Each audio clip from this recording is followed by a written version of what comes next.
We're here with Arena Tournament 63. I want to start off by saying I'm super proud of the kids for joining the tournament early. Yeah, it just makes me really happy that, really happy that the kids, sort of got the message and are playing early. Starting off with this game between George and Jonathan, really happy to see George playing the Danish Gambit because we did go over this in class a couple weeks ago. I like this move D5 from George, picking up a tempo. Yeah, and by the way, it's good to have Jonathan here. We missed Jonathan last few tournaments. He's been crushing it on the soccer field, I've been told. And yeah, so I guess he's been really busy with that. So we're really happy he's able to make it today. So yeah, I think here the main move is just knight back to e7. You don't want to go knight to d4, hopping the knight into the center like you normally would, because this move c3 will just trap the pony, as Danny Wrench likes to say. Yeah, good move from Jonathan.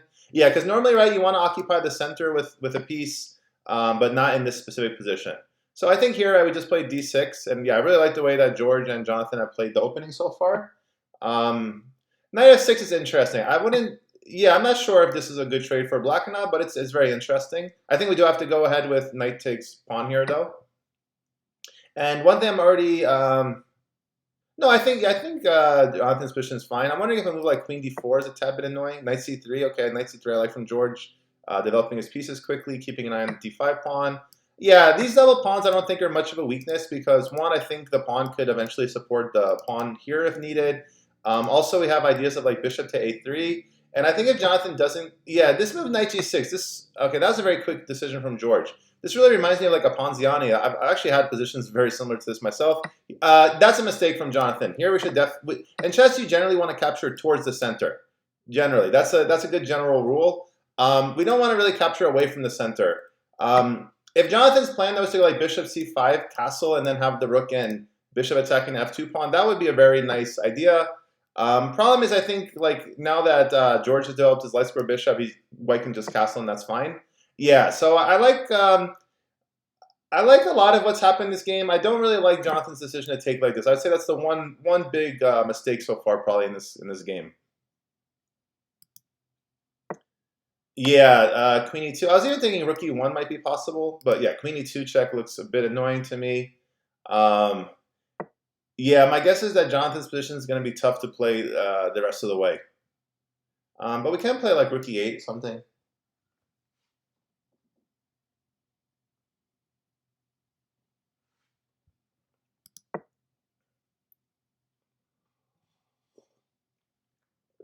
So yeah, I think rook e8, d6 or something.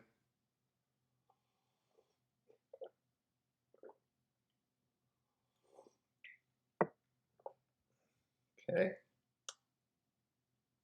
Yeah, I've been really, really impressed with the game so far. I think probably like queen g4 looks very reasonable. But then the problem is, right, you're on the same diagonal as the bishop. But I think I think we could play queen g4. This move I don't like from George. Queen takes queen. And yeah, white's position looks very messy now on the king side. Yeah, I would just go queen takes queen here right away. One thing we have to be worried about, though, is then the threat of bishop to... no, I would have just gone queen takes queen if I was Jonathan there. Yeah, because now you didn't mess with the pawn structure. If we take with the rook, which I think Jonathan's going to do, bishop g5, yeah, that just wins the exchange. I'm getting used to this new sort of analysis board. I don't think you could ever draw these like weird arrows that don't make any sense. Before, I think if you just like were close to the square, they would make it work. Okay, yeah, here we should definitely take with the bishop, put some pressure on the c3 pawn. Yeah, Jonathan's played this very well. Like, I mean, definitely white's a bit better. Okay, that's just saying. Now I'd say it's an even game again. As long as Jonathan finds bishop takes rook, we have an even position again. And yeah, you notice, right? The kids are getting much better, but it's still like the minor stuff that decides who wins or loses. It's still like who doesn't hang their pieces, who spots the threats well. These are the things that, that decide chess games at basically all levels. I like George occupying the open file. I think just bishop f5, though, is the problem here for white is that even though you're the one occupying the open file, there's no entry points. Like e6, right, is not safe. Oh, I don't like that move. That move I really dislike with a passion. Because how are we going to develop these two pieces with the king on d7? Yeah, this move I really dislike because I think Jonathan's going to realize, like, what do I do next? So yeah, this is not great. a4. Yeah, I don't understand why we're not developing the bishop. Like, if we would develop the bishop first, let's say bishop f5 like I was referring to, Then we play a move like king d7 and rook to e8. Then all of our pieces are active. But with the king on d7, we're basically playing with two pieces that are not entering the game anytime soon. So I think now, like, there's several plans, but I think f4, f5 looks very tempting to me.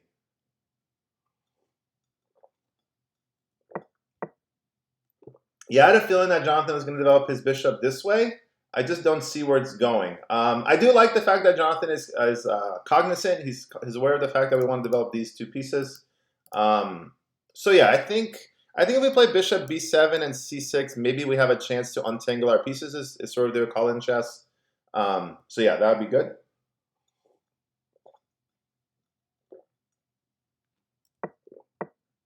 No. We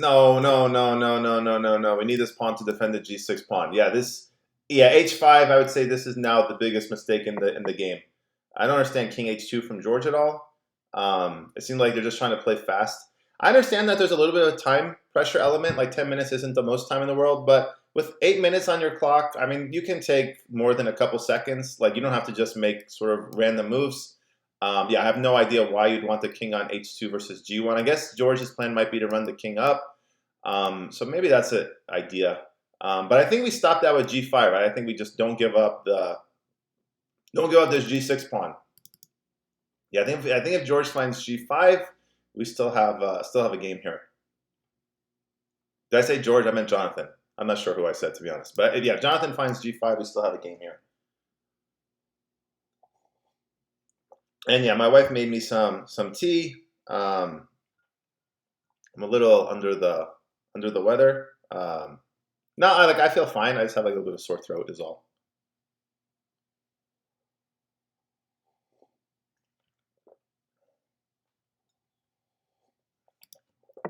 Okay, so we did have g5 check there. No, that move I don't like. So this is more advanced concepts. The reason I don't like this move is we're just giving away squares that we don't need to give away. We should definitely not have played this move because, like, how are you defending the pawn? What we should have done here is just go king d7 and bring the rook somewhere. Let's say rook f8. I don't know if we want to trade the rooks because I'm not sure how to evaluate the king and pawn in game just yet. That's something that if I was playing this game, I would definitely be thinking about a ton. So yeah, the reason I'm mentioning that is maybe king d7, rook e8, trade off the rooks is fine for black. But it also could be just very bad for black because of the king and pawn endgame could be a negative. So that's what I would be thinking about here. But I think king d7 and rook f8, like I don't see how white is making any progress there. But yeah, this move and now you're just dropping all the pawns. He played well, Jonathan, but yeah, he just didn't quite finish his development. Yeah, here I don't know why we wouldn't grab the g2 pawn. I'm seeing, the improvement is obvious. Like every tournament, I'm seeing some improvement. Just and like here, we don't want to trade rooks as black because we're just in a 3-pawn down endgame. So remember, forget about the king and the pawns, right? Forget about those pieces. Think about the other pieces. Anytime we trade off the last piece besides the king and pawns, we want to evaluate the king and pawn endgame. And this king and pawn endgame is just terrible for black because white just has 3 connected passed pawns. So while like this position is probably lost for black no matter what, the last thing you want to do is trade off the rooks if you don't have to. Like I think rook h5 at least you make George play some accurate moves, which George is going to do, I believe, and win the game. But yeah, you want to you don't want to just make it so easy for your opponent. Yeah, now this h pawn just decides the game, and I think Jonathan should resign here just because play some more games. If we can get our queen to this square, it's a checkmate. So I was thinking like queen c7, and then we have to be careful with stalemate though with the move like queen c7, but luckily there's this b5 move. Yeah, I think here we take with either pawn. Okay, and the game should be ending pretty soon. So we have king takes pawn, black has to play a4, and then we have queen c7 checkmate. So yeah, Jonathan's like, oh, I'm stalemate, but no, you just have this one pawn that can move. Unfortunately, you have this one pawn. I don't get this move. Yeah, now I don't. I guess George wants to bring the queen back to b1 is his idea, or queen to c2 perhaps. Yeah, he's just he could be a bit more aggressive. I mean, we have the mate in 1. Okay, I'd be careful about stalemates though. So yeah, we're just playing a2. If I'm not playing king b7, we're just ditching this pawn because that's the only way we can have some stalemate chances.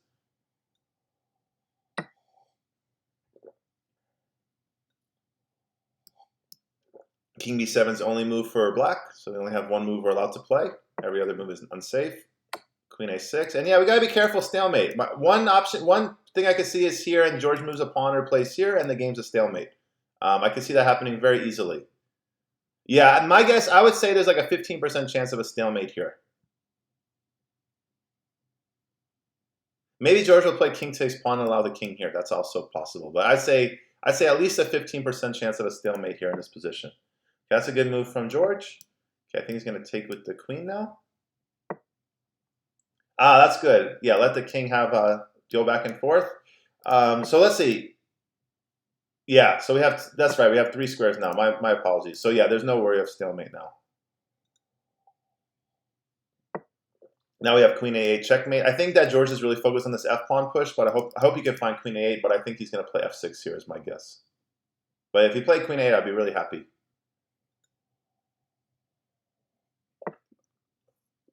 Yeah, right. So the pattern we want to see here is the kings are lined up. That's an important pattern, right? Kings are lined up, so the king can't move forward. So how do we control two ranks here? How do we control the 8th rank and the 7th rank? So this is honestly just a bit of a pretty standard back rank checkmate. So same thing. Yeah, we still have the same checkmate. Not sure why it's so dark on my camera. I have light on. I don't know. The outside light is clashing with it. Okay, good start to the tournament from George. Very good, yeah, very good game from both players there. I was really impressed. We're up to 14 players. Looks like we have a lot of players from New York that we don't typically get either, which is kind of cool because, yeah, to be honest, I sort of don't work with a lot of the kids from New York anymore. I'm just too busy with my work in Las Vegas, like way, I don't want to say too busy to the point where it's like too much. That's not what I'm saying at all, but it's getting to the point where, it takes up, it's a full schedule pretty much every day for me now, which is awesome, by the way. I'm not complaining about that, of course. So yeah, I sort of scaled back my work with New York quite a bit. But maybe something with the chess.com change has had like some kids play, like for example, Ethan. Yeah, haven't heard from him in a long time. We have Peter, haven't heard from him in a long time. So obviously, yeah, really happy that they're playing. Let's look at Ian. So Ian, I started teaching the Steam Academy, Joseph Neal. I worked with them a little bit last year. And this year, I'm working with them a lot more extensively. We're going to do like a 6-month sort of program. So yeah, Gambit Pro is one of the students named Ian from that school. Very, very nice kid and chess player. The one thing I'll say is, like, I'm so fortunate. All the kids I teach are such great kids. They really seem to have a passion for chess and want to learn. They're really like open to being taught, which is key, right? Some people.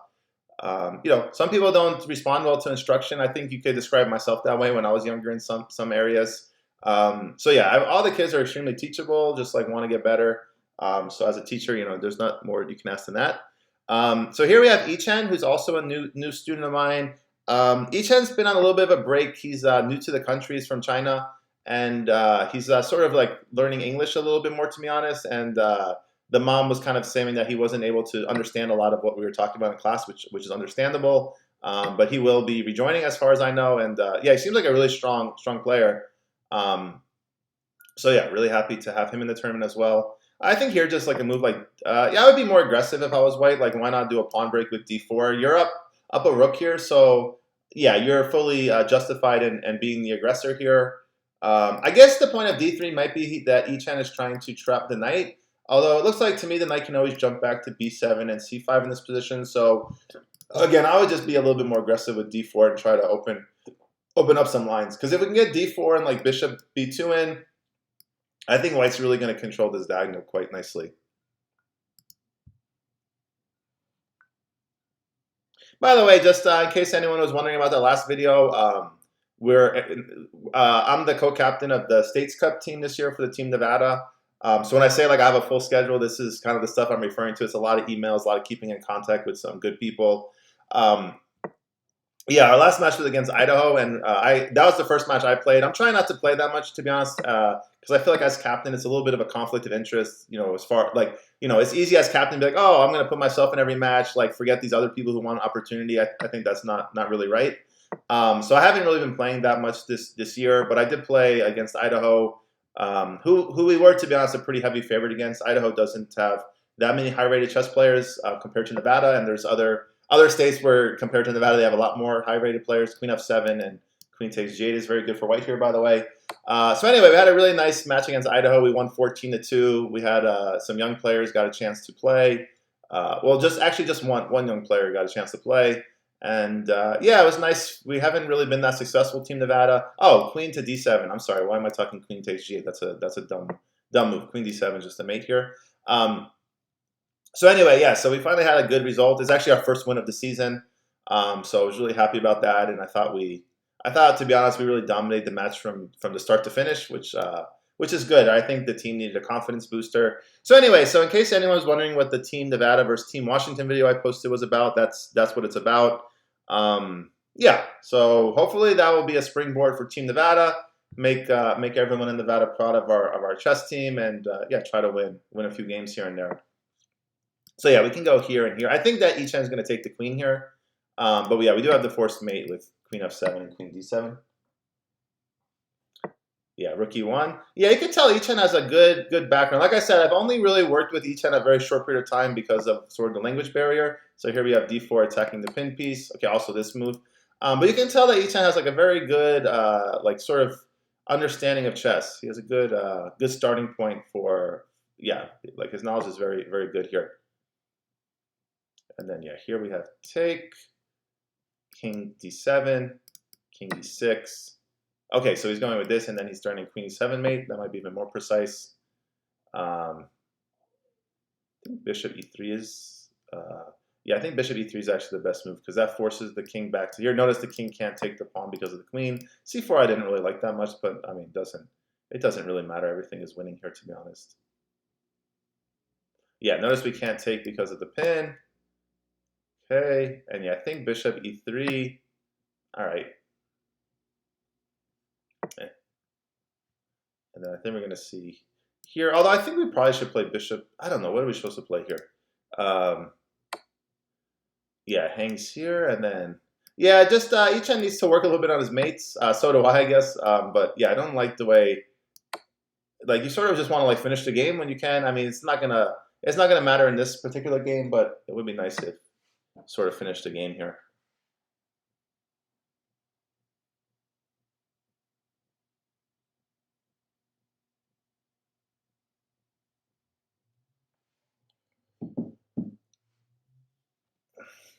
And yeah, I think Queen E4 check here, and then we have here is a mate.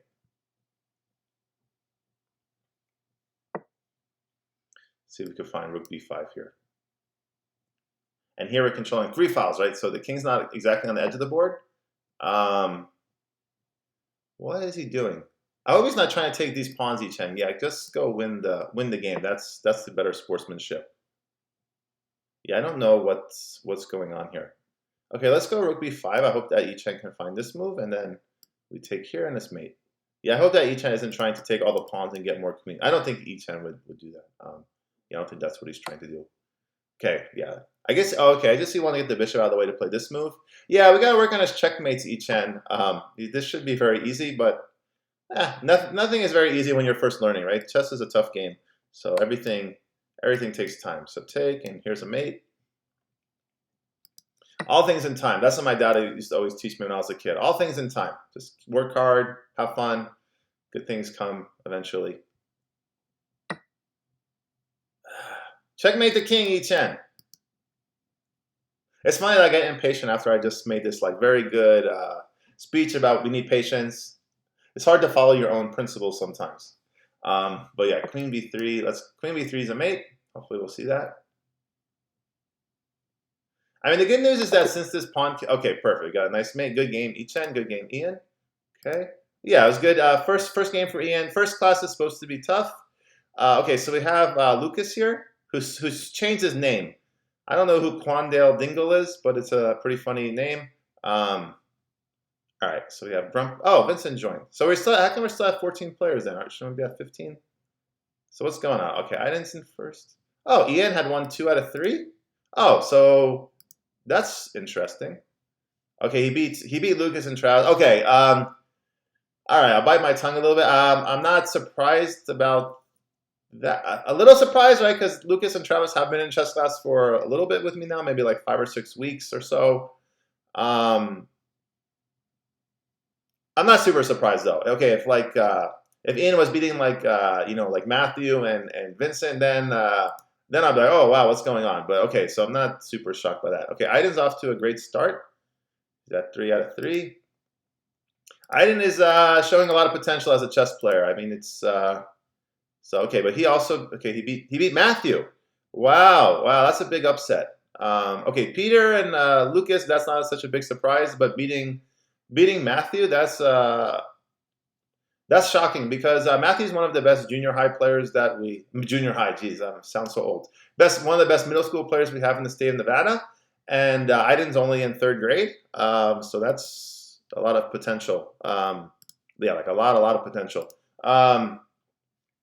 Cool. Okay, let's look at Matthew and Vincent. Anytime Vincent and Matthew play, I like to look at their game. Oh, looks like Leo's here. Okay, good to have Leo here. Maybe everyone's like on a little bit of a lighter schedule with the Thanksgiving holiday coming up, and they're able to focus more on chess. Oh no, English from Vincent. Okay, switching it up. Okay, we have the Guccio piano, or the Italian game, depending on what part of Italy you're from. No, I'm just okay. I don't know if that's true. Okay, H5. Yeah, I mean H5 just shows that you don't want to play serious chess. Although I mean, it looks like Matthew has some idea. I don't want to stifle the kid's creativity because creativity is a big part of playing chess well. But when I see they move like H5 here, I do feel a bit sad. And he doesn't take the knight. No, this is just awful. Yeah, this is really bad. I like Bishop G5 a ton. I don't like that. What? What's this? Come on, Vincent. No. If you're gonna play chess, play chess seriously. Don't just give away a bishop for no reason. I mean, here you had a nice move. You could play this move, Queen D5, threatening a mate. That would be interesting. But you also just have the simple bishop back to H4. And then after, let's say, pawn takes pawn, you could play king takes pawn back, but you don't even have to. It's called like an umbrella. You can just leave the pawn in front of your king, and this pawn actually leaves your king very safe in most positions because the pawn is actually blocking the other black pieces from ever attacking the king. So you just leave the pawn here, and it just sort of shelters your king. You play rook e1, and then it's very hard for black to ever attack your king from here. But yeah, I mean, this move is just dreadful. I mean, I'm sorry, but Vincent's too good for this. I mean, this is insulting to himself, not to me, to himself. What's he doing? Why is he giving away a bishop for nothing? Yeah, I don't get it. I don't get it. Sometimes I wonder if they're trying to lose. To be honest, that's too strong. I shouldn't say that. I don't believe that. But yeah, I don't get why you're just giving away a piece. That's not good at all.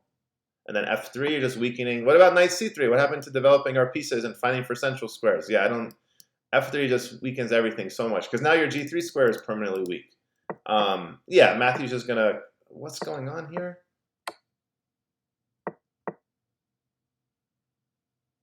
I think we should take here first, but I don't know. Maybe it doesn't matter.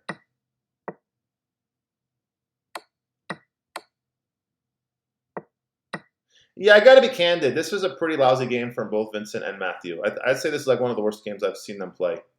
97, queen takes h5. I think queen to, yeah, isn't queen f7 better? I guess there's no mate though yet. That's a problem. But yeah, I think queen f7 was a little bit better. But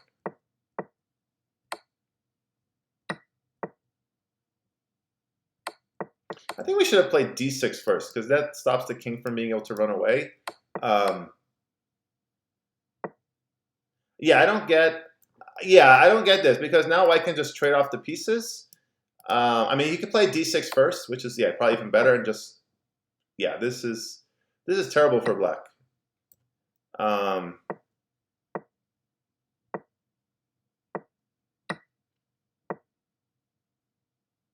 Yeah, knight takes c6 is very strong now. D7 is also very strong.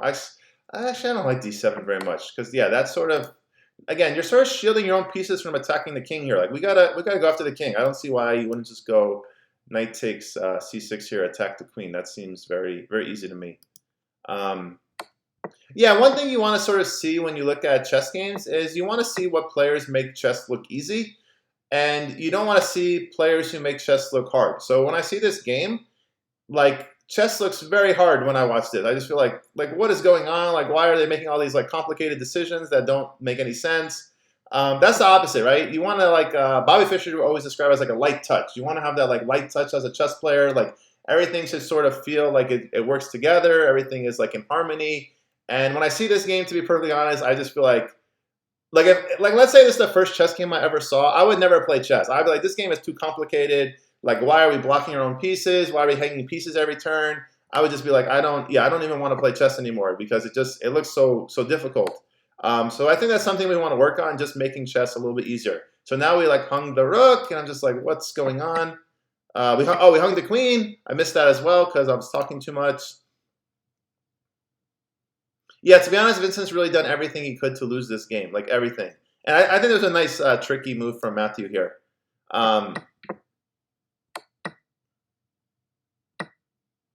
Yeah, I really feel like Vincent did about as bad of a job converting this as you can. And that might sound harsh, but like, I'm really not a fan of this game at all. Now he's going to lose his rook. Okay, you can go rook g3. No, we didn't even do that. I just gave away his rook. Yeah, awful game. So terrible. He doesn't even want to protect his knight, just giving away all of his pieces. I guess his idea is to attack the bishop, so that does make a little bit of sense.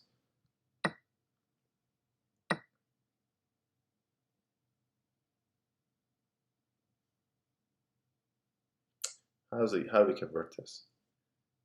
Okay, that move looks good. Okay, let's say we have king b8 though.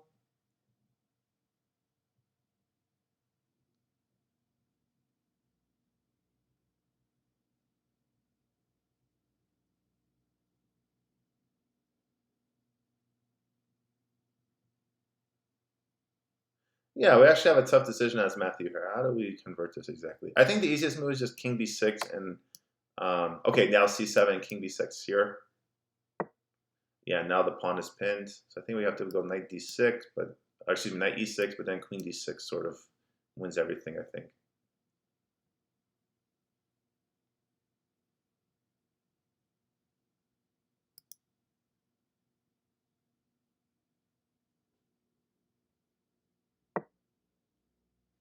I think just queen d6 is good. And white's going to be in what we call a zugzwang here. They have no good. I guess they could play king a8, but no, king a8 runs into queen to f8. Also, yeah, we also have a6 from Matthew. That's another good move. Oh no, I'm sorry, hung this. What? I'm sorry. I'm sort of giving them credit for not missing these threats, and then they are. Yeah, this is literally one of the worst games I've ever seen my entire life, by far. Yeah, by far, this is one of the worst. And why is Vincent not getting a queen here? Yeah, might be the worst game I've ever seen in the history of chess. This is not so good. Not so good.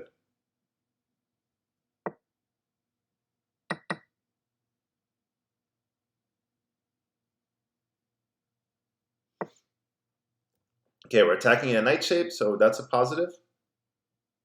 Yeah, as long as we keep knight out of play, we don't have to worry about any stalemates. Okay, we should go here now. Keep attacking in a knight shape. Okay, that move's also fine. But yeah, I don't know why we're not just attacking a knight shape like we learned 100 times before. Queen b7, attacking a knight shape. Keep the king on the edge of the board. So we're trying to take away the king's space. Draw by stalemate. What a great finish. What a great finish. Literally, I feel like probably if there's some first time people watching the videos, they might be like, man, this guy's being really harsh. I only feel comfortable speaking this way is because I know that Matthew and Vincent are a little bit older. I know they're both trying to improve their chess. And I know they take chess seriously. They really enjoy the game. Like, you need to play better than this. Like, that's the only reason why I feel like, it could be a little bit tougher because they are a little bit older. They're not like, they're not like 5 or 6 year old kids or anything like that. I wouldn't be that pessimistic if that was the case. But yeah, I feel like Vincent and Matthew, if they want to aspire to be some very good high school players, which I think is their goal, they got to play a lot better than this. This was really bad. Both sides hung a queen. Both sides missed a lot of threats. Vincent didn't think to simplify the position.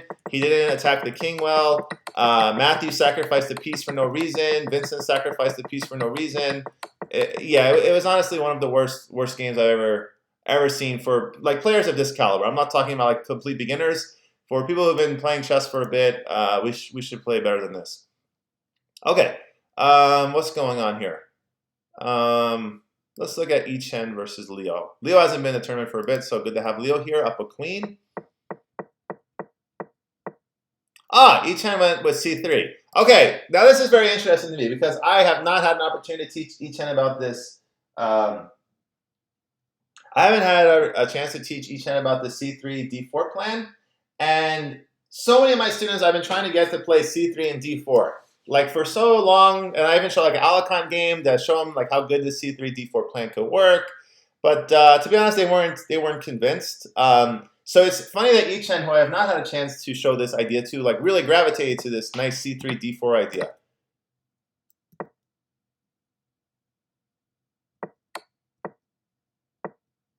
And one thing we want to remember is after white plays e5, not in this specific position because the bishop was on d6, but now that the bishop has moved, you do want to consider this move d5. Again, these are things that we talk about so much in chess class. Just got to keep mentioning them until I guess it sinks in. But yeah, one of the responses to e5 is to play d5. So we have white attacking the knight. We want to counterattack with this move against the bishop here. Because I think one of the problems is we go h3 and then d5, and white just rolls over in the center, which is exactly what I've been trying to teach. Okay, so what happened? Why did this position go so bad for Yichen? G4 looks like a good starting point. Okay, so what happened? Let's take a little bit of review. Knight G5. Yeah, I think we could just play here. I guess Leo's idea is, I was gonna say his idea was to go Queen F6, but we have the pawn here, so that would be like a normal idea. So here, Queen H4, I guess is the idea, but then G3. So yeah, I think again the kids just aren't really spotting the threats at all. Like, yeah, I'm just really disappointed. Like in this position, if Yichen would have also just played bishop takes F7 check, king somewhere, and queen takes G4, you're just up a piece as white here. So I don't know. Yeah, to be honest, the kids just got to put a little bit more thought. Like this is literally what we do in chess class. Like basically every day, this is the stuff that we do, spotting threats. So the idea behind knight G5 is to put more attackers on F7 than defenders. And we talk a lot about in chess class as well that normally if you can castle in these situations, castling is normally the best move. Maybe not in this, again, specific position because of queen takes knight. So maybe we have to go like knight h6. But yeah, again, we have to do a better job of spotting threats. We're just not doing a good job of that. Okay, so here Leo played very well. Okay, last few moves for Leo I think were good. H6 spot. Okay, this is good. This is what I'm talking about. D5, very good. Yeah, from the last like 5 moves, I think Leo's played extremely well. G4, yeah, once white plays G4, I think this is a concession because I don't think the white king is going to be safe castling queenside. And I also don't think we're going to be safe castling kingside with the pawn on G4. So we had A5, castle. Yeah, this is a big concession. B6, G5 hangs the queen. Perfect. Okay, so we got off to a rocky start, Leo, but then after that, I think he played extremely well. So you got to take the positive with the negative. So I think there's a lot of positive to go off of here.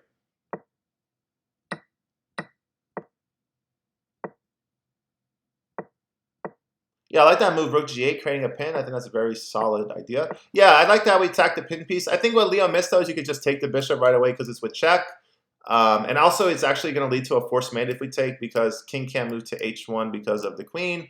Can't move to f1 because of the bishop. So the only moves we have to block, and then we have queen takes g2 would have been mate. So that's just a small thing. But Leo's attacking the pin piece, which we learned.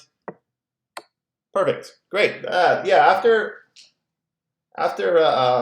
after some small hiccups, I thought Leo played extremely well. All right, so back to the arena tournament. All right, what's going on here? Let's look at Aiden versus Chelsea. They always usually, that doesn't make sense. They usually play good games against each other. 45. The Roy Lopez, named after a Spanish priest, lived in the 1500s. Heard he was a good guy. Yeah, Roy Lopez. All the world champions have played this opening throughout chess history. You look at Bobby Fischer, Kasparov, Alekhine, Capablanca, down the line. All these guys were good Roy Lopez players. Smyslov, I think it was Vasily Smyslov who was also a world champion. He said the key to, he said you haven't mastered chess until you know how to play the Roy Lopez well.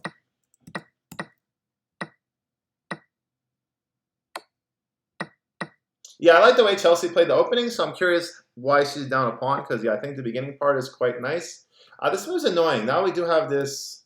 That is a tad annoying. Huh. Maybe I'm wrong then. I didn't just play this in a really brilliant fashion. Um, Chelsea probably didn't play castle queenside. If we castle queenside, I think black is doing perfectly fine here. Any other move, we're in trouble. Yeah, the problem is we just take and we're down a piece. I see. Yeah, the only move that works here is castle queenside, because we get out of the nasty pin on the e-file, and we do so with the tempo, because we give a check. So if we would castle, let's say castle queenside, check, let's say like bishop d2, and we play, let's say bishop d5 to defend our f7 square. Yeah, black is doing perfectly fine in that position. Yeah, but now we're just down a piece. So now I'm wondering why Aiden's only up one pawn, because it seems like he should be up a lot more. What? Yeah, just too many mistakes. Too many mistakes. White won by checkmate. Okay, so what happens? Yeah, they say about chess, right? Whoever makes the second to last mistake wins, which means basically that the quote means is that there's going to be mistakes in chess games. So you want to be the side that makes the second to last mistake. Take. Yeah, I think that this bishop should be trapped. I guess is it coming out through b8? Is that the idea?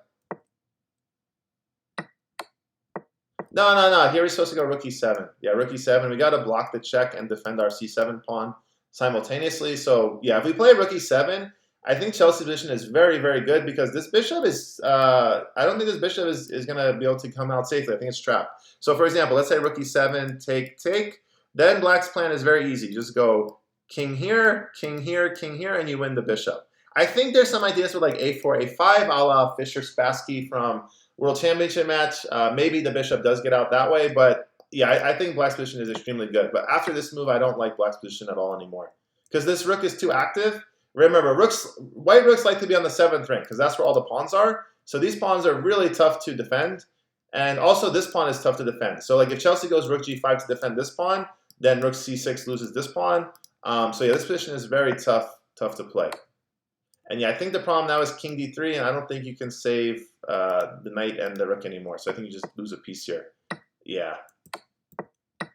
These are good learning moments, though, right? Notice I'm not being super critical of this game. I think there's a lot of good things that we're seeing. Obviously, it was not perfect chess, but there was a lot of positives we can draw from this game.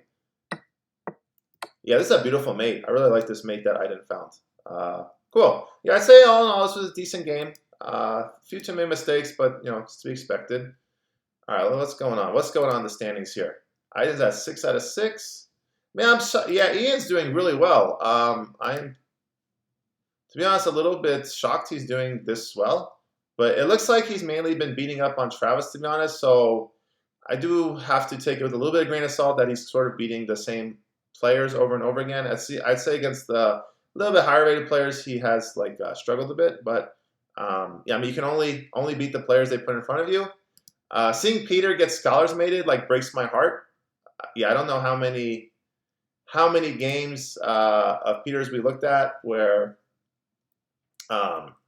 yeah, I don't know how many games we looked at where we went over this, like so many classes. So disappointing to see Peter get scholars made. And I was gonna say, yeah, he better call Saul. Okay, that's inappropriate. Come on, Peter, come on. Yeah, better call Saul.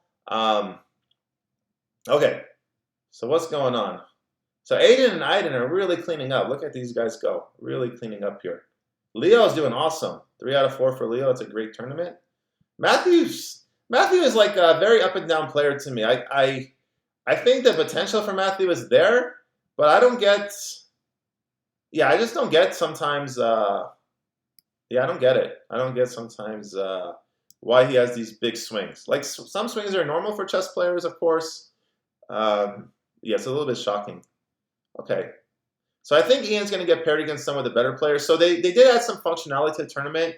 They have this feature now where, notice it's paired based on score based. In the past, I think we were paired based on rating. So what that means is you're going to get paired against whoever's available that's closest to your score. So like Aiden and Ian should be getting paired against each other quite a bit now. And yeah, so before it was just based on rating. So like in the past, it would probably be like Aiden and Aiden would get paired because they're very close in rating, or like Aiden and George actually is even closer. But now it's not paired that way. I changed it so it's paired based on whoever has like closest in score, which I think is more fair, right? Because yeah, like if Ian wants to catch up to Aiden, he should get like a chance to play him. Although it seems like he's playing. Okay, who's he playing? So we have Travis and Chelsea. We have Matthew and Aiden. And we have let's look at Leo. Like I do want to look at some more George's games, so we'll do that. But let's look at some of Leo and Ian here.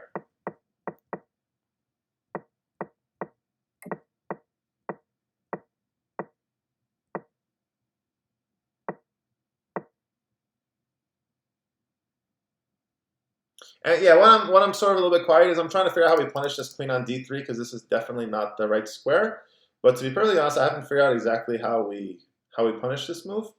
My guess is we just punish it with natural development. We just go like bishop e6 and sort of get the half-open f file.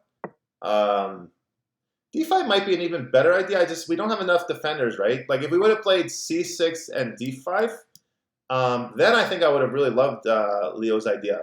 So that actually was maybe a better idea than bishop e6 like I was recommending.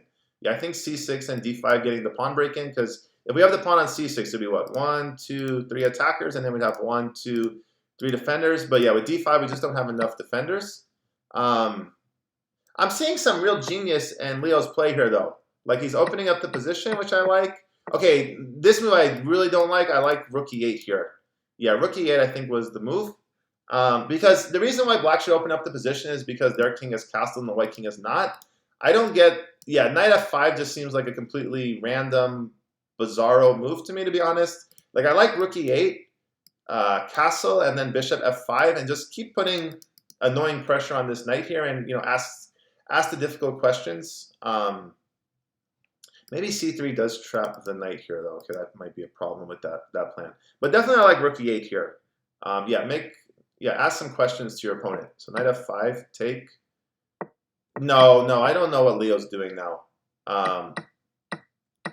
I saw some kernels of genius. Now I'm seeing some kernels of not genius. 97. I mean, I think at least here we have to try queen to e7 check and hope that Ian doesn't find 94. Everything else looks just totally lost now. Yeah, he played the opening really well, Leo. He just didn't. Oh, he hung his queen. That's the second time that Leo's won a free queen on this h3 square. That's been his lucky charm today. Funny thing is, Leo's just up one pawn. Yeah, I don't get c6. Like, you got to count the attackers versus defenders, everybody. We have 2 attackers, 1 defender. You should just take the pawn. Like, yeah, these are things we're supposed to be seeing, honestly. Like, these are just easy, very easy moves. These are not hard moves to find. And then, yeah, he played c6 to take the pawn, and then he doesn't take the pawn. So I don't... The one thing I'm very concerned about when I see the games is, like, why are you playing c6 if you don't want to take the pawn? Like, that's what I don't get. You played c6, you create a threat. Your opponent didn't respond to your threat. Why are you not following through with your threat? Like, it's pretty, this is not that difficult, to be honest. Okay, that's a good move. We're controlling the only open file on the board. Okay, that makes a lot of sense. Okay, knight d4, that move also is good, getting some activity for our pieces.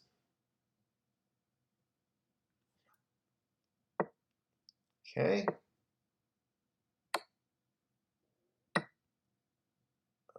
Yeah, now we have an annoying threat of rook e1 mate that white has to be aware of.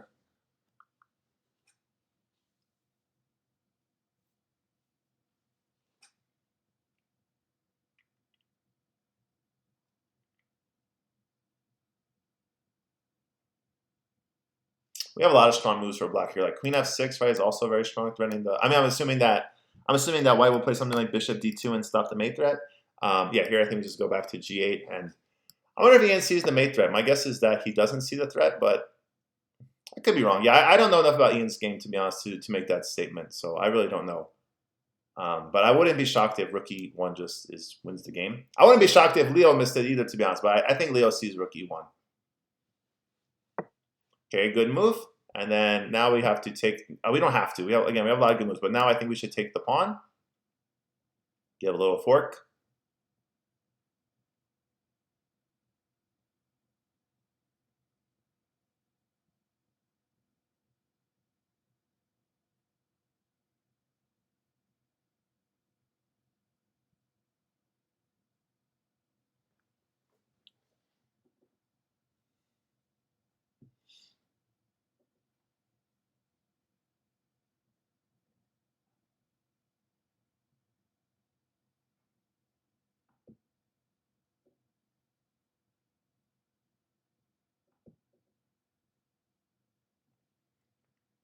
Yeah, again, I don't understand why. I'm just really wondering like why Leo played c6 if he doesn't see pawn takes pawn. Like, because if you don't see this move, I have no idea why you'd ever play c6. That's the only thing I'm like curious about. Like, why do you play the pawn to c6 if he doesn't plan to take on d5? So it's one, like, obviously we have to think about our opponent's threats. You also have to think about like what your own threats are. Like, why did you play a move? Like, when you play a move, you just have an idea. Like, this is what I want to do in the future. And yeah, I don't see why Leo played c6 if he doesn't plan to take here. So here we have queen takes knight. That's just a free piece. My guess is that Leo's going to see the threat as knight takes pawn. He's going to play something like king to g8 here. But yeah, hopefully he sees that you can just take the knight. Yeah, that's what I thought. He's just seeing the threat. He's not seeing the mistake, though. You also want to, sometimes your opponents make mistakes. So now we have to be a little careful as black, because knight h7, king g8, there's knight f6, which I think Leo could easily fall into. And if we go king e7, we have to go king g8, because king e7 runs into this move. This game's not over yet. It should be over, but it's not. This game's not over yet. And that's what happens when you don't seize your opportunities. It's like the Eminem song, right? You only get one chance sometimes to make these right decisions. I mean, the good thing is they're super young, so they're going to get like thousands and thousands of chances to learn from this and make the right decisions. Yeah, that's the good news. But just in regards to this specific game, we want to take advantage of their opportunity to win the free pieces. So I wouldn't think twice if I was Ian here. I'm playing knight back to h7. I'm down 6 points. Like, playing for a win seems very illogical. We allowed this bishop f6 move. And now anything could happen. Anything could happen now.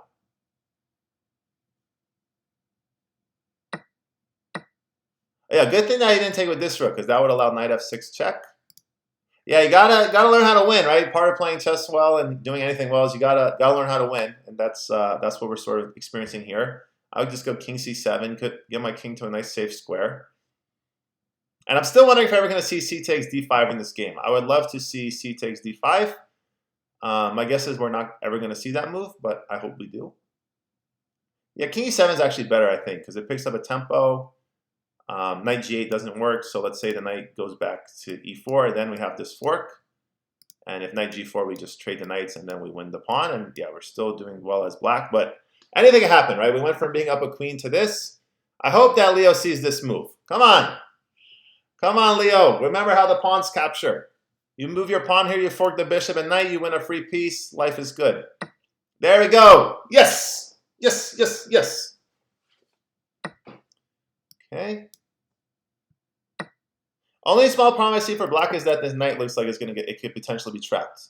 So I think after this move, though, we just go rook f5, attack the pawn, and now we can always bring the knight back to f3 if we have to.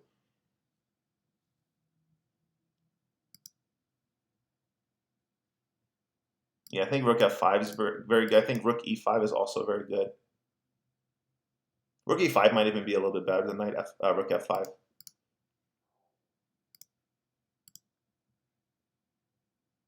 Yeah, it's just good to see games. It makes me really happy to see so many. Jeez. Who taught these kids how to play chess? They're not even spying the threats. Come on, come on, come on. We spent so many lessons on this. It's not that hard to ask what the threat is. Okay, rook here. I know there's a lot of pressure. If anyone should know this, it should be me. I've played chess my whole life. I know there's a lot of pressure when you're actually playing. It's easy to see stuff when you're not actually playing the games, but I do hope for a little bit more than this. To be honest, I think we should be able to play a little bit better chess than this. I mean, you have to just ask like, why did my opponent play knight to c3? Like, what's the point? Like, if you're not doing that, you're not playing chess. If you're not thinking like, why did my opponent play their previous move? There's really not much to, yeah. I mean, there's not much to think to improve upon it at that point. You have to figure out what your opponent's threat is. Okay, so here, same thing for Ian. Again, I know I can't be as tough on like some of the newer players because I haven't taught them this. I don't like know if they learned this other places. Like, let's say Ian had learned somewhere, spot the threat. Then I'd be like, man, Ian, what are you doing? But I don't have that sort of track record with Ian to make those kind of comments. But with Leo, I know we spent a lot of classes just identifying what the threat is. So we got to sort of, we got to apply that to our chess games. But yeah, good news for Leo is he's still much better. King c2, we win the rook.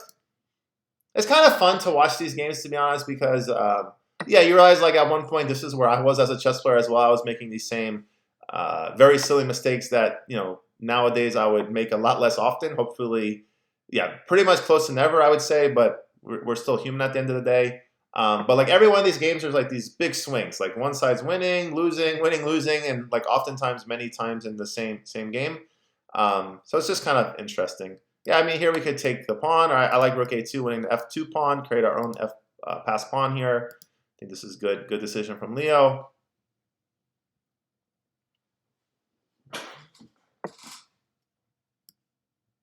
I forget which chess player made this quote, but there's a quote in chess: all the mistakes are there just waiting to be made.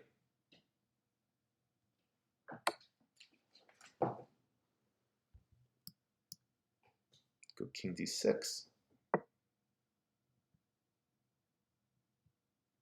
One thing we have to be worried about is knight f6, knight e4, forking the king and the rook. I could honestly see this happening very easily. I could see knight f6 and then Leo playing some move like knight d4 and then knight e4, forking the king and the rook happening. I'm hoping that won't happen, but I think it could very easily.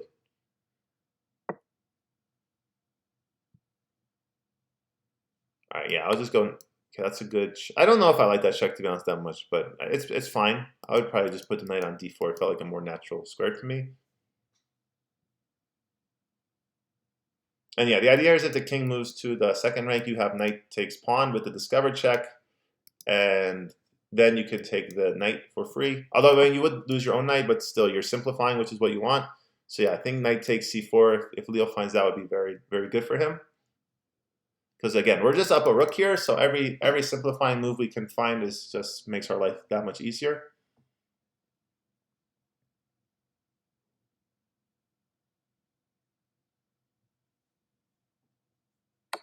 Perfect. Excellent move from Leo. Excellent move.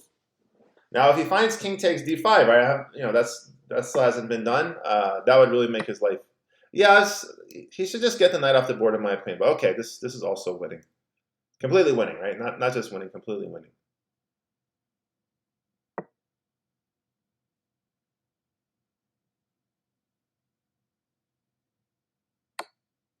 Okay, so we're fighting the checks well.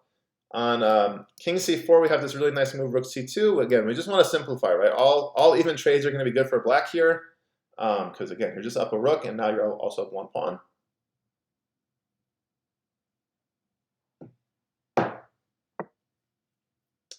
That's a good move from Ian. So yeah, I think rook h2 makes a lot of sense here.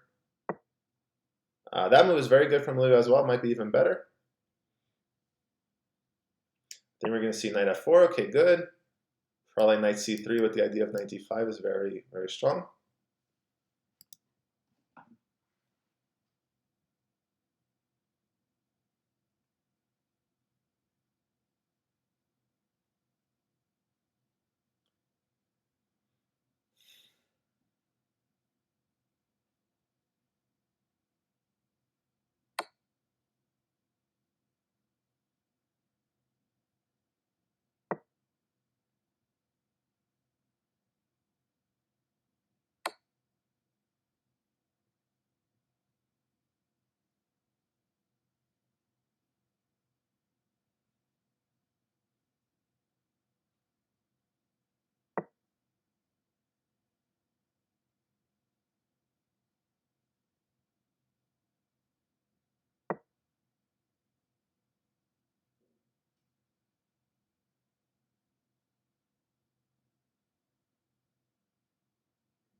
All right, so we won on time. It would have been nice to see Leo sort of convert it with like a checkmate or something, but yeah, winning on time is. Hemi had a winning position. Looks like Aiden dropped a few games. Looks like George is jumping into the lead. So yeah, George is on a streak of 5 wins. So if he gets one more win, he's gonna surpass Aiden. So yeah, good to see George playing well. Again, I want more from Matthew. Matthew is like such so up and down, and I want yeah, we should see more from Matthew. More consistency. All right, let's look at Ethan and Grumpy Frog. I haven't seen one of Ethan's games in a really long time. If I remember correctly, Ethan is just like incredibly young. Like, I want to say he's like 6 years old now or something. Yeah, I think I haven't worked with the New York students very much recently. What is Vincent doing, dude? Vincent, if you're gonna play chess the right way. Yeah, seriously, if you want to play chess, you gotta play. You gotta try. I mean, there's no effort here. You gotta try. You can't just. I think what Vincent is thinking is like, oh, I'm going to give away the pawn for free because I have this queen e7 trap. So I think that's Vincent's idea.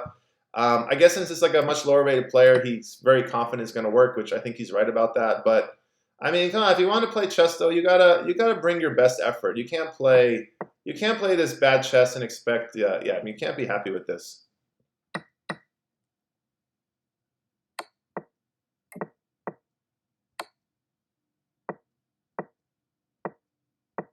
Yeah, I mean, Ethan's position is just great. He got all these tempos. Yeah, of course, Vincent's probably going to win. He's much higher rated, and he's much older and more experienced, better player. But what I'm trying to teach the kids is you got to respect the game of chess. You can't take anyone lightly. You have to take the game of chess seriously. It's a tough game. If you play bad moves, you're going to lose to bad players sometimes, like players you shouldn't lose to. Every game you play, you got to play your best. Like in this position, like why did Vincent not take the free queen? Like that's what I'm talking about. So it's respect for your opponent, but it's also respect for the game of chess.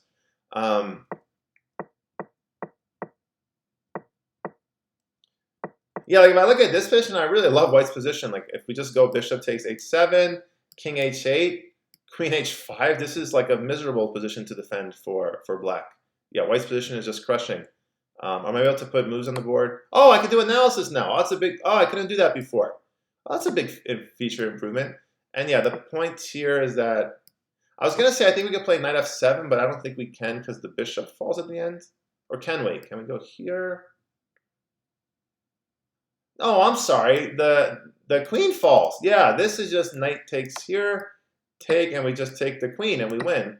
And if we don't play queen h6, I don't know what else we're doing, because if we go bishop here, we have we have bishop takes bishop, and now we're threatening bishop g6, which is, I think, impossible to stop with the idea of queen to h7 mate.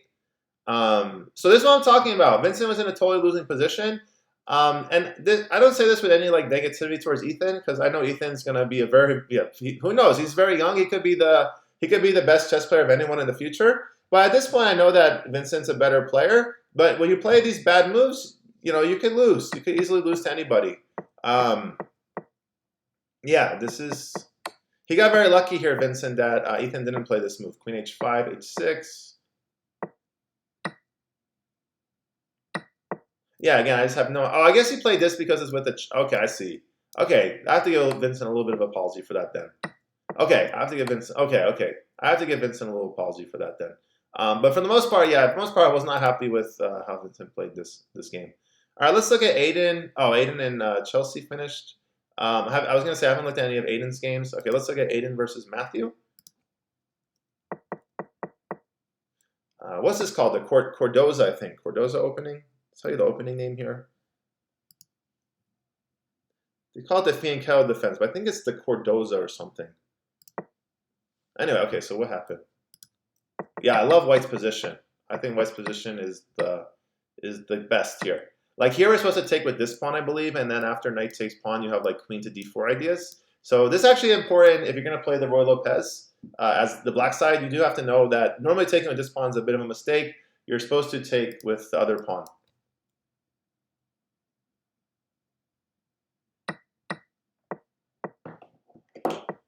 f6. Oh, geez. Knight d3. I think knight c4 is a little bit better than knight d3. I think. Because yeah, knight d3, it's hard to develop the bishop. I really want to punish this f6 move, but yeah, I don't think we can. But yeah, I really like white's position out of the opening. Yeah, I think just h3 is a little passive, but no problem. Oh, geez. Yeah, I mean, the thing I'll say is my guess is that Matthew is trying to play some creative chess today, which I don't have that much of a problem with, but I don't think his chess has been good. Let's say that. Let's just castle and go rook e1 and see what black's going to do.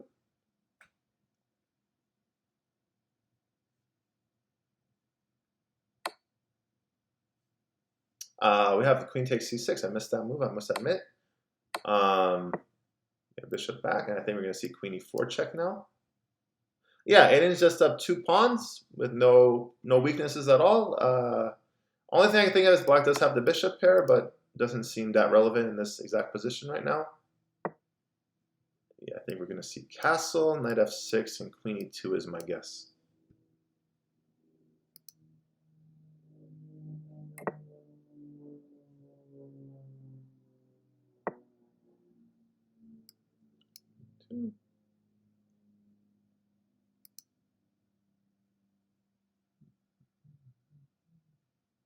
We have 15 players now. Who else joined? Ah, Bobby the Fish jumped in. Oh, good. Haven't had Alex in the tournament in a long time. Yeah, Alex made a big jump. It's like you can kind of see by age, like, yeah, I don't get why we don't have a castle here. I don't know what Matthew's doing. I think he's just experimenting, which again, like, I can't fault that because I think in the long run, to be a good chess player, good anything, you do have to sort of, exercise some creativity, which maybe that's what Matthew was using the tournaments for. But yeah, I don't really get what. Yeah, I don't get what he's doing. Rook e1. Yeah, I like that. Aiden is showing no fear about this discovered attack on his queen. I think that's a good evaluation. Yeah, I don't think there's anything to really be worried about here. And yeah, I'm wondering how black ever plans on getting their king to safety because I don't see it. Yeah, the good thing is now this knight on d3 is perfectly placed, so because it stops this. So I think we go. I think queen e2 is perfectly fine again. Queen e3 is perfectly fine. Queen g3 is perfectly fine. Maybe queen d5, although queen d5 doesn't feel right to me for some reason. I don't know why. Just intuition's saying something's off. So I would probably just go queen e2. Okay, queen d5. So again, I just feel like there's something off with this move. I haven't actually spotted reasons, so I could just have a little paranoia here. But yeah, it just feels like the queen is maybe not well placed here. Like one thing I'm already worried about is maybe like rook b5 or something. c6 is also a bit annoying. Okay, queen d4 I think we're going to see. Oh, no, we have queen takes d6. Yeah, queen takes d6, exploiting the pin. Wait a minute. Yeah, queen takes d6 is basically game over, I think. Game over might be too strong of a phrase because we have rook f6 and yeah, the game sort of continues. But yeah, queen takes d6 is very... No, queen d6, rook f6, rook takes e7, queen takes e7, queen takes b8. That would be a nice variation. So let's see if white can find that. I'm curious if Aiden finds queen takes pawn. That would be a nice move if he could find that. And I like that he's thinking. He sort of senses that something is there. Queen c4. Okay, I think he missed this move, Aiden, but no worries. Okay, d5. Yeah, his queen's just getting more and more vulnerable. Okay, I think we're going to see queen d4 now.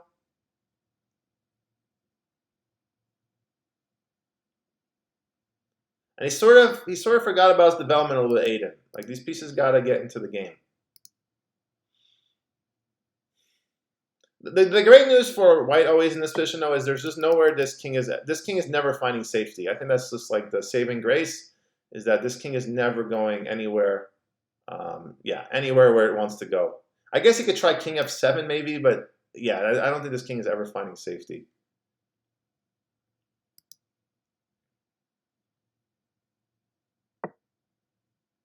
Wow, what's that move do? I guess he wants to go king d8 is the plan. Okay. I don't see it. Yeah, I'd be tempted just to play queen e5 and simplify. I know that sort of goes against what I've been saying is that the black king's not going to find safety, so why are we trading off the queens? I hate that move. I hate that move with a passion. Yeah, I really don't like that move. Why are you weakening your king? Also, the annoying part is now like a move like knight g3 is playable because after pawn takes, queen takes, check, black has a perpetual check at least. I don't understand what's going on. This game is very confusing. Wow. Yeah, I really don't like the way Aiden's played this at all. Now the pony's gonna jump to e4. Yeah, he just weakened his whole king for no reason, Aiden. Not good. Not good. We don't want to weaken our king like this. Yeah, knight e4 just, and we don't like the central squares anymore. Yeah, I can't sugarcoat it. Matthew's playing very poorly today. Like, extremely poor. Maybe like the worst I've seen him play, to be honest. Yeah, he's playing very poorly. Queen c5 would be a good move. Just attack the pin piece again. Although rook f7 maybe is a tad bit annoying, but I do want to get my knight into the game eventually. Okay, knight e5, that's a good move.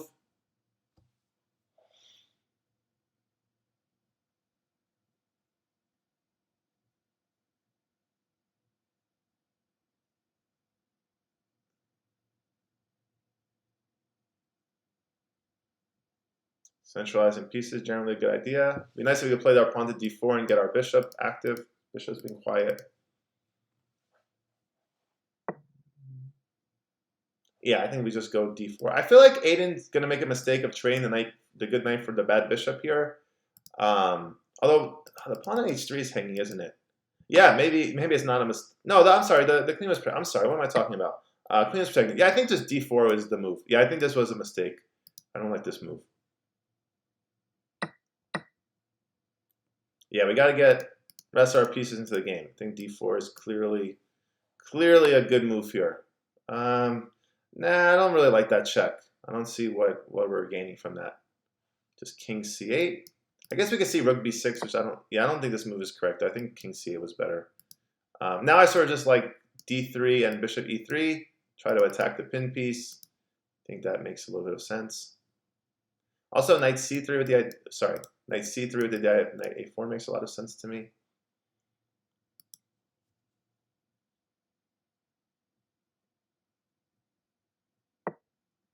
b4. Forget about developing your pieces. We don't need to develop. We're just going to move our pawns. We're going to move our queen over and over again. These pieces are irrelevant. We don't need to do any. Yeah, I have no idea what that move accomplished.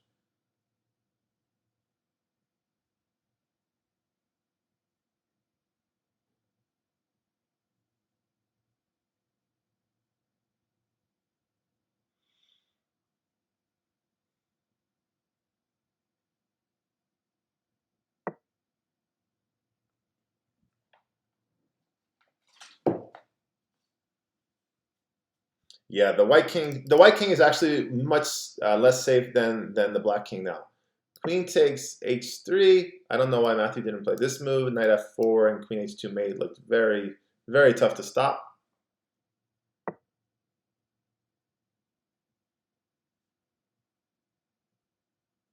Yeah, I still think we can just play this move, even though it hangs the bishop. It doesn't matter because of knight f4 is very, very strong again. That's also going to work out well for Matthew. Although the problem is now his rook's hanging, right? He might miss that. So queen takes bishop. I would have played queen takes. Yeah, now queen takes h3 is very strong again. Yeah, I don't think there's any perpetual or anything. King c7. Weird day of chess. Very weird chess today. I had very, very strange vibes about what's been happening in the game today.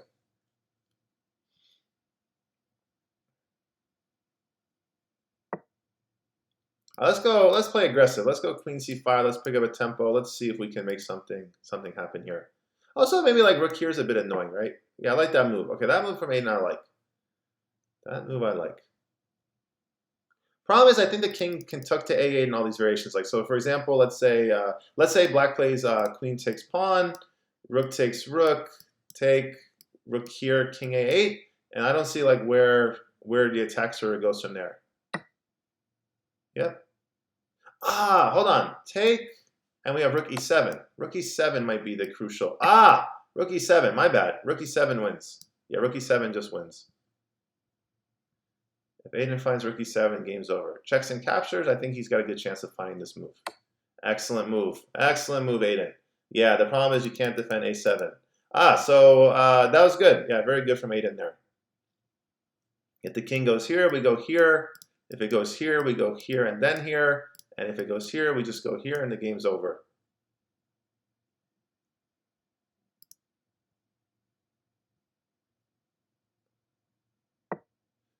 take. Okay, that way also works. Queen b7 is also made as well. Yeah, good game, Aiden. Good game. All right, kids are getting there. You can see the lack of experience and maturity in their play, but they're getting there. They're getting there. Okay.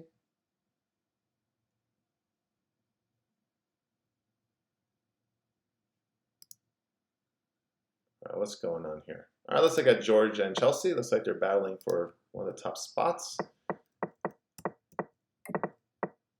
Nice c3. I can't convince the kids to play c3 here. Doesn't matter how much I try to explain how good this move is. They don't believe me. They don't think that this is the right way to play chess. Nice c3. They're in their comfort zone. That's the problem. They just feel so comfortable in this opening. They know they're not making any mistakes, so they just do it over and over again. But sort of to improve, right? Like I think what Matthew's doing with like the excessive creativity, that I don't think is the way to improve, because like playing bad moves is bad moves. Is, you know, you can't just say, "Oh, I'm playing creatively" when you're playing bad chess. But playing different openings that are good, that's a way to improve, right? You have to play some different setups, they call it, like different way of coordinating your pieces. That is the key to improvement. I wonder if Chelsea thought of queen takes knight here, by the way. Not saying there's anything wrong with pawn takes, but I do wonder if she thought of this move. F4, take, bishop e6. b5, okay, attack the pin piece. I wonder if we can go b6. Is this pawn just like b6, a6, queen here? Is there any way to defend the pawn? Goes here, then we go here. I think the pawn. Then there's like queen. No, queen e3, right? Because our pawn's on b6. So yeah, I think we could have gone with b6 here. I'm not sure what happens like after, let's say, a move like queen b2 though, because then there's no more pin. And let's say take. Whites don't want the pass pawn. So yeah, maybe Chelsea made the right decision by not playing b6. But yeah, I'm not c5. I don't really get, because now your b5 pawn is permanently weak. I don't get why not. Why not like queen e7 and try to control the open f file first? Yeah, because I think the king and pawn endgame is fine for black. I don't see any real weaknesses in the king and pawn endgame. Also, like maybe queen e7 is not the right move. Maybe queen f6. And the reason I was worried about keeping my queen on the f file is because rook f1 comes with a tempo. But then we just have queen takes c3. So I think queen f6, rook f8, and black's the one dominating the only open file on the board.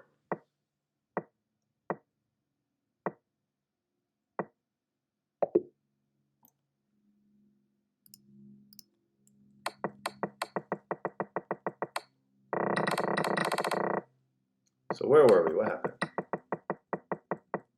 It looks like Chelsea's king got a little bit unsafe here.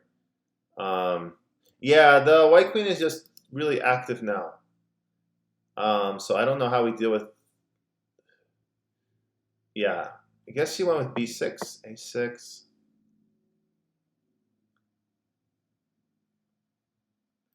I don't know. I think queen f4 might be an idea. Try to give perpetual, but I don't think we have anything there. The king can just hang out at h1.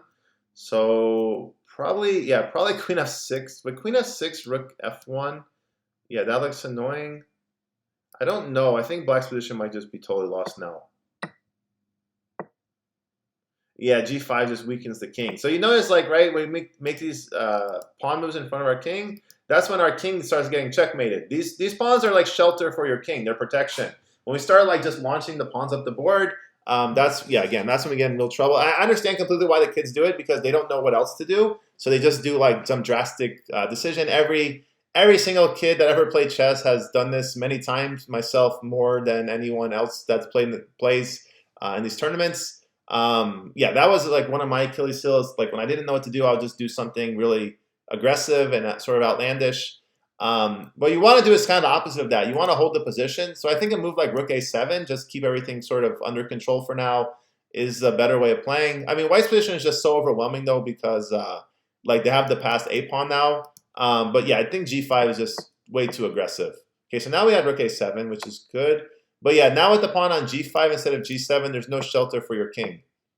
b5, that's a good play. c4, rook to the open file, rook to f8. Yeah, this is excellent play from George.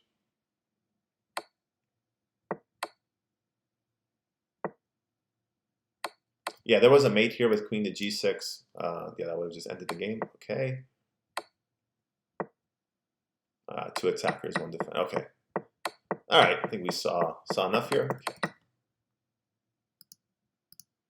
All right, what's going on with Grumpy Frog and Bobby the Fish? So we have a draw here. Yeah, Grumpy Vincent always plays very well against Alex. 4 knights opening. A3 castle. Yeah, I think he sort of lost his intimidation factor against Alex, and that's made a big difference.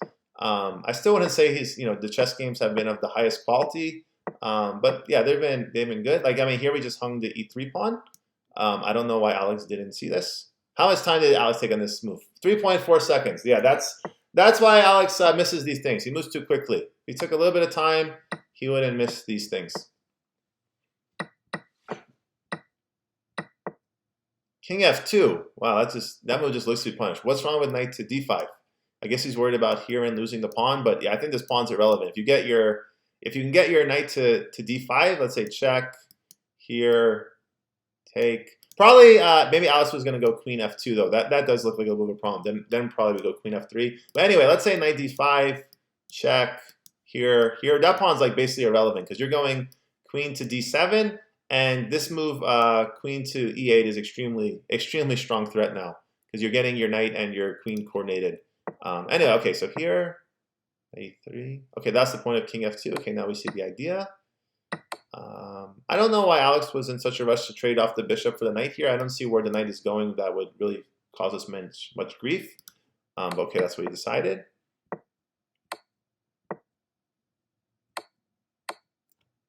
Queen d4 seems a bit more active to me. Maybe he wants to reserve the knight for that. Wow. How did he survive this, Vincent?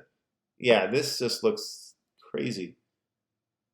Okay, put the queen on the same diagonal. I'm not sure why, because I don't see like any particular struggle. Oh, I guess his idea is to go b5, and then if the king goes here, knight c5, and then you win the queen. That's a sneaky idea from Alex. So I think we should go queen d1 perhaps. What did Alex play? Queen d1, okay, good.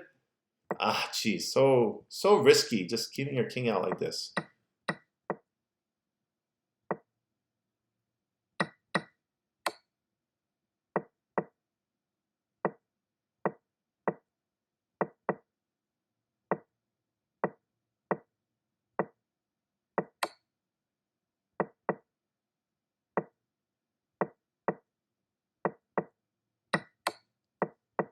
Yeah, Vincent's got to win this endgame. I don't know why he pushed the. Yeah, I have no idea why he gave away the pawn. So now he did give away a pawn, but he allowed the knight to defend this square. That makes zero sense. Why not just take and then create a passed pawn and go win the chess game?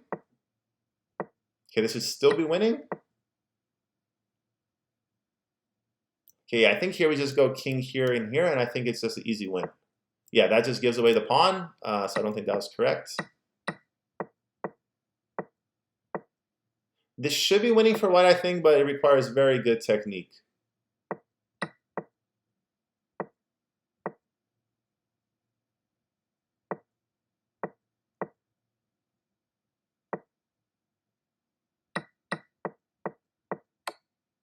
Ah, he forgot about the critical squares. I think this move might be losing. The critical squares, right, are here, here, here, and here. We actually just had a class last night with Aiden and Kellen. Or not last night, 2 nights ago, where we went over this. We also went over this with George, I want to say. We had a lesson with Nathan. We went over this with Steven, Vince. Yeah, we actually just went over this with Vincent 2 weeks ago. Yeah, remember, these are the 4 critical squares. My bad. My bad, Vincent. Yeah, knight g2, that's much easier. My bad, Vincent. My apologies. Yeah, you played this perfectly fine. All right, good game there. Cool. And yeah, the time was pretty even because I know Alex does play super fast, so the fact that the time was even shows it was a good battle there. All right, what's going on? What are the standings at? So wow, Aiden, we got 3-way tie for first. Well, this is pretty exciting. All right, let's look at George and Aiden. What's going on? Ah, George up a queen.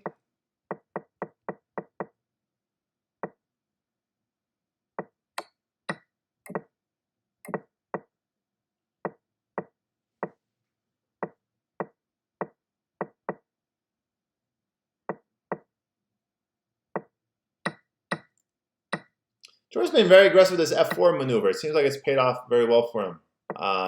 Yeah, giving the half open f file. The thing is, like without the light square bishop, though, we're not really ever putting pressure here. So I think this position should be. I think another thing, the kids are a little bit too eager to trade. Like I think as black here, you should let white initiate the trade. Get your or even can put your rook here. Like there's no real rush to make this trade. I don't think. Like I don't see where this knight is going. Like maybe you're a little worried about knight d4, knight f5. So if that's sort of your concern, I kind of get that. But if that's not what you're thinking about, I don't see the necessity to make this. And then g5, dude, Aiden, stop weakening your king every game. Every game you're just giving away, just weakening your king for zero reason. Like literally zero reason. There's no reason to weaken your king here. Zero. I think what we should do, maybe you can go like queen e7 to defend the f7 pawn, and then you have like ideas of like knight to d7, knight here, which probably isn't going to work so well because of I was going to say because of d4. So nice win from George there. So I think that puts him in first place now with a little bit of a winning streak. So what's going on with Chelsea and Aiden here? What's going on with Chelsea? Yeah, why is she getting beat up so bad today? Chelsea is one of our strongest up-and-coming players. Yeah, I'm a little surprised she's been getting beat up so badly, especially because she won a free piece out of the opening. How is she losing? Yeah, I don't get how are we losing these positions so badly. We're not spotting the threats. That's how we lose. We didn't spot the threat. Nope. You gotta spot the threat in chess. You gotta spot the threat. So basically, we were up a piece, and then we gave a piece up for free, and now we get another free piece if we want it. Which I don't know why Chelsea didn't take the free piece. Yeah, there's no reason not to take the knight here. Checks and captures, yeah, everything that we work on, checks and captures, all this stuff is the difference between winning and losing chess games. Yeah, just giving away our pieces for no reason. I hate to be so harsh, but it's like, come on, we work on this so much. You got to think there's a reason why we talk about this every class. Like we don't talk about it just because I feel like mentioning it. We talk about it because it's important. So every lesson we basically touch upon finding forcing moves, threats, and captures. We have to follow through on that.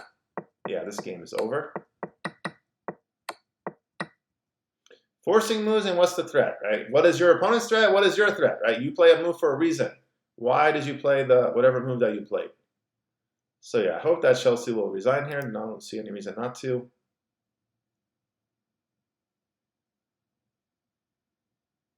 What happened between Bobby the Fish and Matthew? It looks like Bobby the Fish won. That was a quick game. Yeah. Matthew's not playing well today. 26 moves, just got, looks like a very decisive result.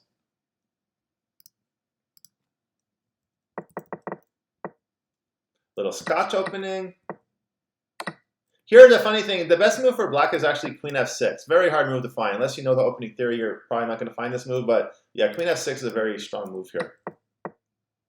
b8.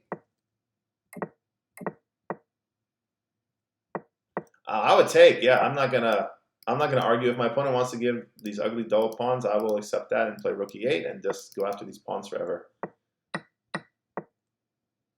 T3. Knight a4 knight a4 is a move that we're supposed to find. Knight a4 just forks the queen and the rook and wins some material. Okay, now he found it. 4. Okay. Yeah, I like Matthew's. Yeah, I think Matthew's position is very interesting here. Yeah, I don't see why not just like, let's say rook e8. What do you play? Knight c3. Knight c3 also looks reasonable. Bishop g4. Bishop g4 runs into bishop takes h7 and the queen falls. That's what Matthew missed. Okay. All right. Okay, we looked at enough. So it's basically just a one move blunder. Yeah, I don't know why Chelsea's playing on. Okay, good resignation. So I think George's gonna have a 1-point lead. Yeah, because he's on a streak. Oh, did George just lose? Who did George just lose to? How did he lose so quickly? Oh, what? Oh, that's a bummer. What happened? He got disconnected? Oh, that's a bad break for George because now if George and Aiden both win, I think Aiden will get 1 bonus point, or is that not correct? Yeah, it's kind of disappointing.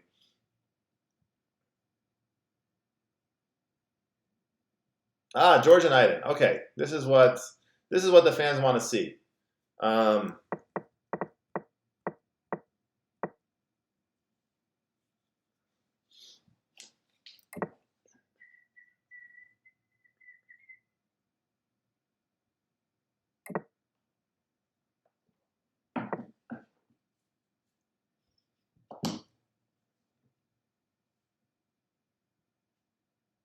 So yeah, we're gonna see d6. I don't know. I've seen Iden and Aiden playing h6 and h3 a lot more. I haven't taught them that, so I'm not sure like where they're picking that up exactly.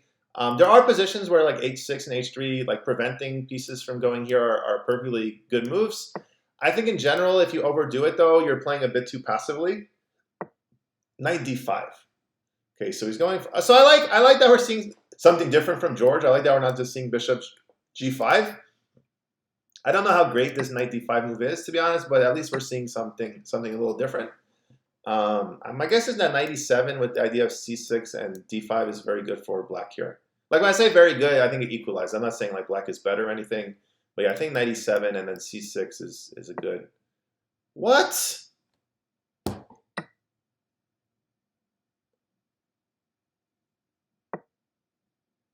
I don't know what Item's doing.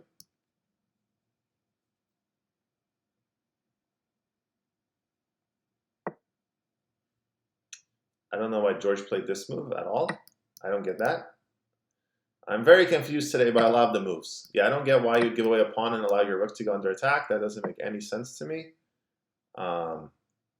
Yeah, like George is definitely up a piece and much better, but after rook b8, I feel like, okay, we got a game at least.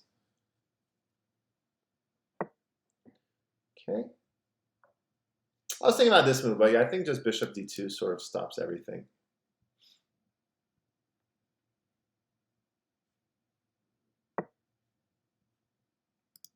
Really happy with the turnout today, by the way. I mean, not all the games have been fantastic, to be perfectly honest, but I'm really happy with the turnout. I do feel bad for Lucas and Travis. They're working really hard through chess and seem to be, stuck. The fear, right, is that you play in the tournaments and you lose a lot is like you just kind of give up on chess. You think like this isn't for me. Personally, I think that's like the exactly wrong attitude. I'm not saying anybody like in this tournament has that attitude. But it takes a lot of losses to get good at anything, especially chess. There's a lot of patterns you have to learn, a lot of coordinating your pieces you have to learn. So if it's one of those things you're expecting like instant success, chess is not the game for you. Like there's kids with instant talent, like that's obvious, but like instant results pretty much doesn't come for anybody. Yeah, you have to put the time and the effort into chess. That's how you get rewarded. Who did Alex draw against this game? That looked like a quick draw. He drew against Aiden. That's a great result for Aiden against almost 15. Yeah, they're showing a lot of potential Aiden and Aiden. They also show like a lot of clear mistakes, but yeah, the potential is quite clear. 6. Yeah, my guess is that this game won't get finished, and if Aiden or Leo get a couple of quick wins, it's possible they could leapfrog into the lead. But yeah, my guess is that the standings will be exactly as they look now. It'll be George in first, Aiden in second, and Aiden in third, because yeah, I don't think this game will finish in the next minute and 30 seconds. Even though George's position is clearly winning. The only thing is like if Aiden just decides to resign, which I don't think he's going to do. Which, yeah, to be honest, borderline, I think Aiden could. It would be good sportsmanship to resign here, I think. Because, yeah, he is just down a whole rook now. I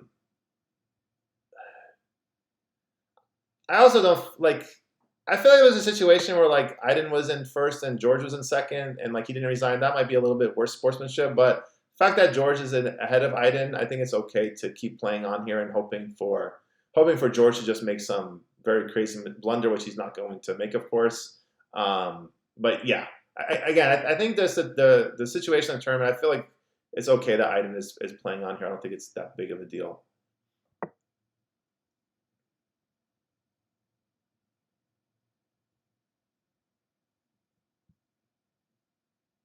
I'm definitely going to talk to Vincent and Matthew about that game.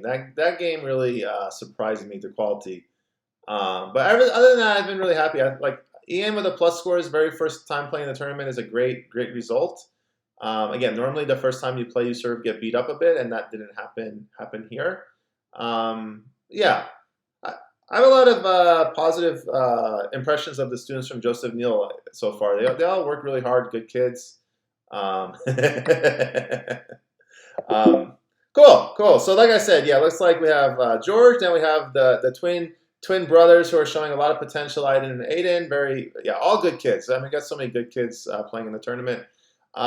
Great turnout. 15 kids is the highest we've had in a while. It's good to see Alex make an appearance.